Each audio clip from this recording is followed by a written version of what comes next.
According to recent estimations, Greece is becoming one of the top European hubs for tech startups. So, how can local startup founders attract the attention of angel investors and raise funds for their projects? We went straight to the source and asked the angel investors themselves what catches their eye and opens their wallets. We just got off our cruise ship in Athens. He's Michael Panesis, and he just docked in Greece. This is actually your second time in Greece. Second time. I'm Greek by heritage. Grew up in New Jersey, moved to California after we got married. Had never been to Greece. I grew up with stories about my relatives in the old country. It felt like I knew the country, but I had never been. It was 2 years ago that we finally came to Athens. The first tech startup I joined ended up being acquired. The company that acquired us IPO'd. And after that IPO was when I became an angel investor. Stay with us to know the bit and the bolts of Michael's investment strategy and his advices for Greek startup founders. How angel investors make their investments. What I knew about early stage investing was you found an investor, you met them at a diner, you had lunch, you told them all about your startup, you maybe drew a diagram on a napkin, and they got so excited about your startup that they wrote you a check right then and there. And that's not the way it works. Most angel investors who have been at it for a while have many more failures in their portfolios than they do successes. What's most important to an angel investor is not the size of the opportunity. They all sound interesting. It's the risk. It's what's going to kill you. And can I find out what that is now and decide whether I want to take that risk with you? So one of the ways that you reduce the risk is by getting to know the person. So I always advise entrepreneurs, and I think we'll come back to this later, before you ask for money, get to know the person, send them your pitch deck, ask for feedback, ask if they know anyone else who might be interested, do some social networking, and then come back to it. But that's over time, what I've learned is that the people I invest in are the people I get to know. And that doesn't mean I've known them forever. It doesn't mean they're family members. It just means that I've gotten to know them before I write the check. The word choice of Mike tells a lot about his approach as an angel. He invests in people, not necessarily in business plans or companies. You've probably heard this, the way you raise money, you bootstrap first, you use your own money, then you raise money from friends and family, if you have friends and family who have that kind of wealth. And then eventually you get to a venture capitalist, which is your first institutional money. Yeah. In between, angel investors, they're not professional investors. They're not friends and family. They're the first strangers you raise money from. What about Mike's preferred entry stage? When does he like to enter the game? So my preferred stage, I'm not the guy who invests in the back of the napkin idea. I want to see traction. I want to see an MVP. If I believe enough in the idea and I believe enough in you, then I'm willing to invest pre-seed. But the deal terms also have to be favorable. Okay. I'm not going to invest in an idea with a valuation that should be attached to an A round. That's something else people don't realize about angels, certainly in California, is, what's the right way to say this? Many angels made their built wealth by being successful, but they also built wealth by being cheap.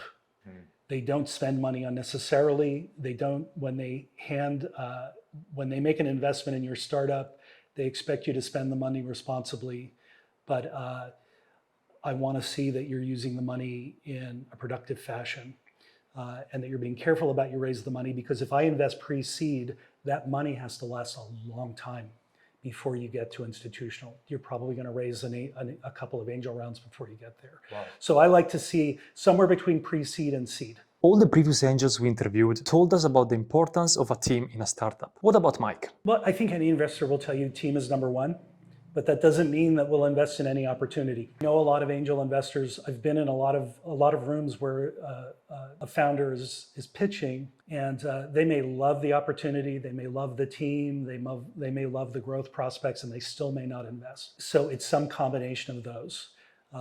I look for founders who have realistic expectations about the startup that they're launching, understanding both the strengths and weaknesses of the markets that they're addressing, and understand their competition, what their strengths and weaknesses are, and how they're going to beat them. What is like one quality that nowadays especially Greek startup in your idea, key element that cannot be forgotten, let's say? Yeah, so we call that first mover advantage. And typically it's in one of two ways. Either you have some sort of intellectual property, meaning you have government and regulatory protection from competition for that technology, or you've identified an opportunity in the market that no one else sees, and you have the ability to get started faster and to acquire customers before any competition does. Either of those is acceptable. Finding a good startup with really, really, really high quality intellectual property is harder than finding a couple of motivated entrepreneurs with a really good idea who are moving fast. Okay. And for instance, in your portfolio, I know you have much more US startups than Greek startups. Do the startups you invested in already have that sort of element? By and large, yes. Okay. Almost every one of them. Maybe some exceptions with former students who I've helped get started. But in general, I see a really good, compelling opportunity that the team is out ahead of the competition with. You are a teacher as well, and here in Greece, a lot of ideas, entrepreneurial ideas, are born in the universities. What is like a way that angel investor can benefit from the pool of ideas that are coming from this college? Well, there's an important distinction, and I don't know if it's this way in Greece. I work for a university. I teach. I'm not a scholar. I don't have a PhD. I came to the university after I'd had a career as an entrepreneur. And what you'll find in many American universities is the borders are very porous. Angel investors who know that a university is very good at generating intellectual property and at producing entrepreneurs and startups, they'll participate in the startup competition that the university hosts. They'll show up to demo days. They'll get to know the students so that when they do graduate, if they're not investment ready right away, there's at least someone there to help them get started. The advantage of being a teacher like Mike is to spot investment opportunity from their early beginning. But what about the actual amount of money that Mike likes to invest? We'll talk about highest first. The highest, $25,000. Almost all of my angel investments are that amount. Okay. So why is it that consistent? I belong to angel groups, and I don't know if you have these in Greece yet, but in the United States, we have groups where they're clubs. And the goal of the group is to evaluate startup ideas together, to do the due diligence together. And one person in that group, if they really, really like the startup, they really, really like the founders, they'll take the lead on doing the due diligence and negotiating the terms. And then everyone else in the group decides whether to invest or not based on the terms that one person negotiated. It's like having a syndicate of individuals. Yeah. And if you're successful that way, you typically raise between $100,000 and $500,000. And not all investors invest $25,000. Most angel groups require you to invest $50,000 a year, $25,000 at a time. It's very consistent. There are people in angel groups that can invest considerably more. But that's why. Now the lowest, I've gotten really excited about equity crowdfunding, where you can raise, and this was, the US government changed its policy about private investing a while back, where non-accredited investors who did not meet certain wealth limits to invest privately, could invest as little as, I think it's $50 at a time. And rather than invest $500,000 from 10 people, you would get the $500,000 by getting $500 from 1,000 people. So that kind of investment I really like, because I for one, it's not that financially taxing to me. For the other, I can diversify broadly. I have many, many more equity crowdfunding investments than I do accredited angel investments through our angel groups. Do you believe equity crowdfunding could be something also in Greece? Not only in Greece, but I think it's a great opportunity to get people like me, the diaspora, to invest in Greece. Okay. I'm Greek Orthodox. I go to a Greek Orthodox church. It's filled with entrepreneurs. It's filled with people who come back here every year to visit friends and family. And especially if you identified where the startup is from, You don't even need to go past, if you're from my city, I don't care what you do. I'm probably related to you, and I'll throw in $500 to help you. And if you can find enough people that are willing to do that, that's a way to get some capital. Mike believes that equity crowdfunding can radically change the fate of startup funders in Greece, as they can attract more foreign investors and offset the bureaucratic limitation of standard foreign private investment. When you cross borders, it becomes incredibly difficult, which is why I think that having an equity crowdfunding service that helps with that process would be a lot easier. The one Greek investment in a Greek startup I made, it was literally easier to get on a plane and fly to Athens to sign the paperwork than it was to try to do it in Los Angeles. Wow. I have an interest, a long-standing interest in hospitality and tourism. I come from a family of restaurant owners. Yeah. My aunt and uncle owned a little motel. It's something that I grew up with and gravitate toward. Now, when it comes to what I invest in, it's all over the map. I've got investments in AI. I've got investments in consumer products are a very popular type of investment for angels in the United States. And it has to do with that word technology. So when we say technology, that's a Greek word. And what it literally means is what you do with what you know. It's not about bells and whistles. It's not about semiconductors. It's not about iPhones. It's about what do you take that's in your head and put it out in the world. And with consumer products, with food, that's technology if you do it in a really unique and interesting way. There's an awful lot of that kind of investment among angel investors back in the United States. It's not all just tech. Okay, because tech doesn't have necessarily to be AI, following the same logic. No, although right now, every pitch deck I see AI. It's become a way to separate the good deals from the bad ones, because all you have to do on that slide is ask the founder, what do you mean by AI? And if they can't tell you, or they tell you is all I'm doing is prompt engineering with ChatGPT, then you move on to the next one. Speaking of AI, here's what Mike advises startup founders to adopt it and make it sexy for potential investors. I think you need to treat AI, well, for one, if you're working on a platform like ChatGPT or Google Gemini, I think that the capital requirements for that kind of a business are so high that they don't stop at angels.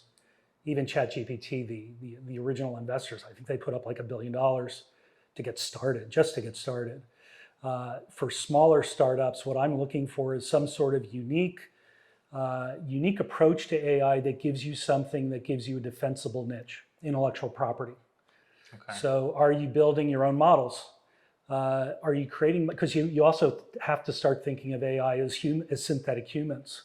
So if all I'm doing is prompt engineering and I'm not paying for privacy, which I don't 100% believe ChatGPT gives you anyway, I believe that in the same way that I believe that Alexa is not listening to me constantly, then you're just sharing your secrets with the world. Where if you can build your own models, you can protect them, then you're creating an expertise that can't be duplicated elsewhere.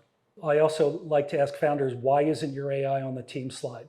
That'll be one of the factors that I'm looking for.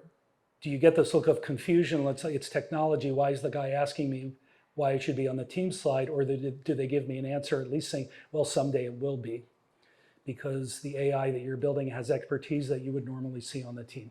About that, do you see yourself in the future investing in a startup of a sole entrepreneur with a team made by AI assistants or AI agents?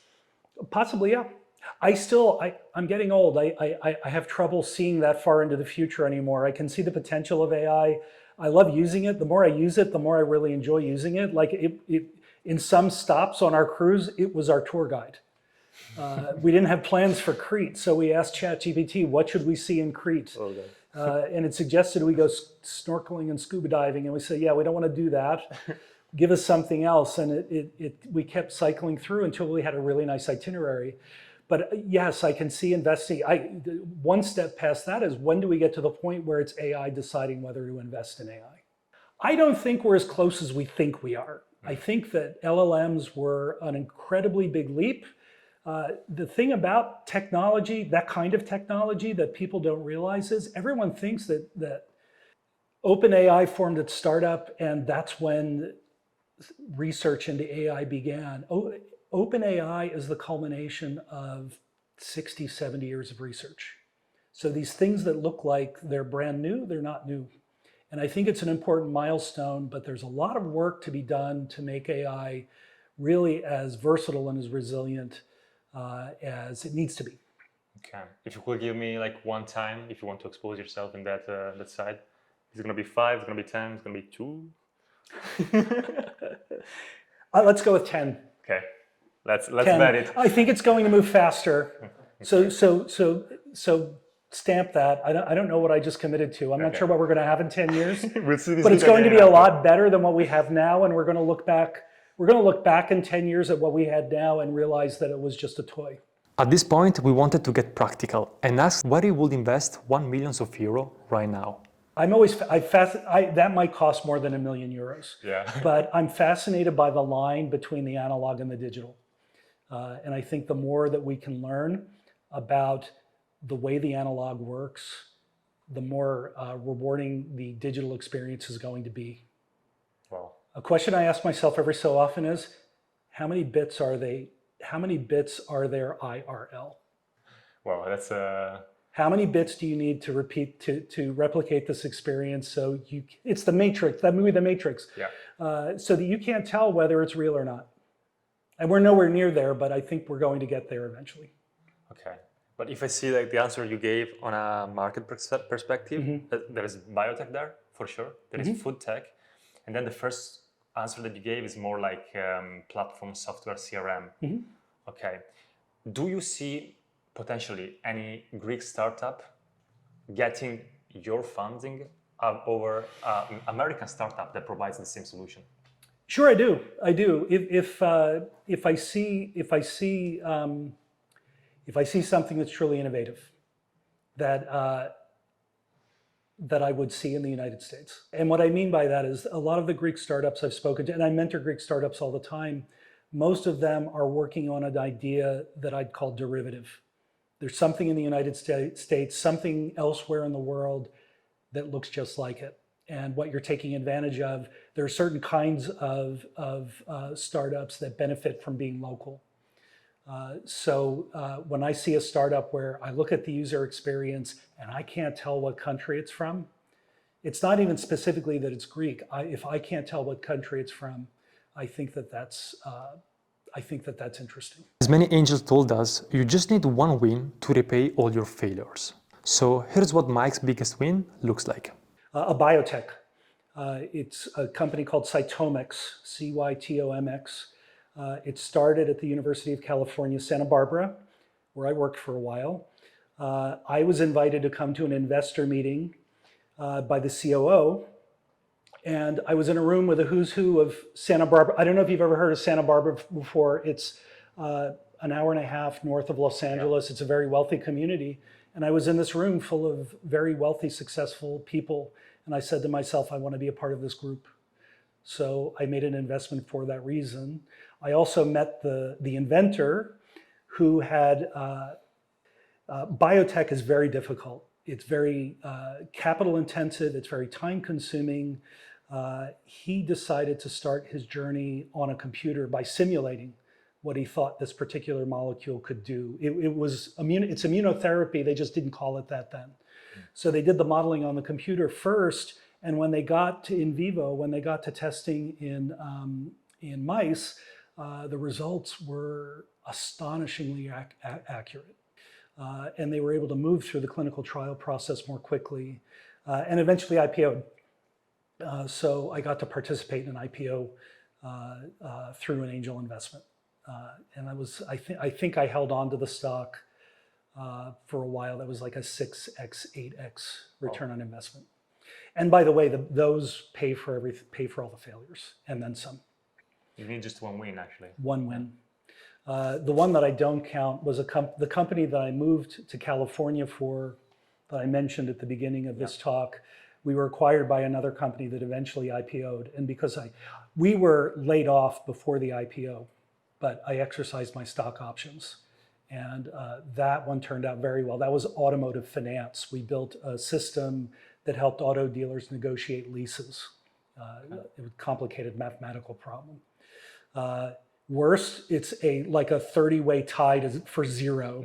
But the one that I like to talk about the most is a company that you're familiar with bungee jumping cord, right? So the idea behind this startup was take a length of bungee jumping cord, attach like a water skiing handle to one end, and then tie to the other end to like a lamp post. And it was targeted at snowboarders. The idea was you get your snowboarding gear, get your snowboard, go to a park, grab onto your water skiing handle, have a friend pull you backwards until the cord got really, really tight, and then let go, and you would go flying. They had some amazing footage on their website of snowboarders who were like grinding up and down these fixed structures without a mountain to be found. And I really like the idea. I like the hustle of the founder. I invested, and it died. It died because they thought that the same value proposition applied to skateboarding. But skateboarders don't need gravity in the same way that snowboarders do. A skateboarder can do all kinds of tricks just by pushing on the ground with their feet, and the business model just was not sustainable. So that's one failure. And I guess you entered in that industry, in that idea, not because they had all the point in your checklist checked, but because it resonated with you personally. Yeah, well, that was for Tech Coast Angels. So I got to know the founder. There were other angels who were interested. So it wasn't just me relying on my own instinct. It was the instinct of others who were telling them the same thing. And that was the reason why I thought that one was a good investment. Now is where we discussed with Mike about the degree of profitability that an early stage startup has to demonstrate to convince him to invest. Early stage investors tend not to care about profitability. The goals are growth, consistent growth, customer acquisition, and being able to repeat it. You don't need to be profitable until you get to your B round or A round of institutional investment if you go that route. But in fact, I was on the board of a startup that the founders kept telling us we're close to profitability, and we kept telling them we're not interested in that. We want you to keep growing. We want you to accelerate growth. Don't worry about being unprofitable. If you need more money, we'll go find more money. But profitability is not a short-term goal. To be honest, I wish it was. I think too many entrepreneurs are focused on venture capital when they should be focused on just building a resilient business. And if it takes longer to do it that way, then so be it. If there is an element that will influence the most the resilience of a given startup or business, what is the most influential one? A certain attitude, a willingness to keep going, a willingness to keep trying even though you're one step away from failing. I recommend a podcast. It's called How I Built This. The host, his name is Guy Raz, R-A-Z. And the podcast has so many stories about entrepreneurs who were one step next to failure for 10 years. Wow. And then all of a sudden it clicked. And they started growing, and they started selling more and more, and investors came to them. So resilience is number one. Number two is it helps to have money in the bank. When you're bootstrapping, I tell my students this all the time, even in general, even in the United States, most undergraduate students don't launch a startup right away. They can't. They have student loans. Education's expensive in the United States. They have to go get jobs. So I tell them, continue to live like a student, save as much money as you can, and when you have, let's say, a year to 2 years of living expenses in the bank so that you don't have to worry about paying the rent, and then launch a startup. Part of the magic of the United States is that act of stepping off the cliff without a safety net, of trying it, knowing that you could be in trouble in a month or two. I think out of that desperation, out of that risk comes creativity that you don't see if you have too much of a safety net. Reid Hoffman, the founder of LinkedIn and an early employee at PayPal, I think he says it best. Launching a startup is like jumping off a cliff and assembling a plane on the way down. Wow. So that stress, that tension requires creativity that doesn't happen unless it's there. And if you feel too safe, you don't do it. Essentially, Mike's final advice for Greek startup founders is to stay resilient and put ideas into practice even when conditions are not optimal. Bootstrap, do it yourself. Keep your day job if you have to and do it part-time. I know venture capitalists say you have to go all in full-time at the very beginning. I don't believe that. Some opportunities are not big enough that VCs will be interested. That's okay. A lot of the angel investors I know never took a penny of venture capital, yet they still ended up being successful and wealthy. Take your time, make sure you have product market fit, and try to grow it yourself. And like I said, if it's really that good an opportunity, the VCs are going to find you. You're not going to need to go find them. When is the best time for a founder to look for an angel investor, in your opinion? Before they need the money. Very clearly, before they need the money. And that's back to trust. Someone who knows you, someone who's had an experience to interact with you is more likely to write the check because they're more confident you're going to make the right decisions. Or at the very least, if you make bad decisions, you're going to be honest about it. Does it translate into knowing an angel investor before you actually need him or her? Absolutely. I encourage founders all the time. Most angel investors don't hide. You can find them on LinkedIn. I get pitches every day. Every day. This is my great opportunity. Let's talk about you investing. It's like, I don't want to talk about investing. I don't want to talk about investing for months. Send me your pitch deck. Let me give you some feedback about it. Let me watch how you do for a while, and then I'll invest. But thinking that you're going to contact somebody cold and a week later they're going to write a check is unrealistic. Get to know them first. And even then, chances are they're not going to invest, but now they're a part of your network. I'm happy to help. This is great. You've done so much for founders in Greece already. It's very much appreciated. I'm glad we met because it got me started on all of this.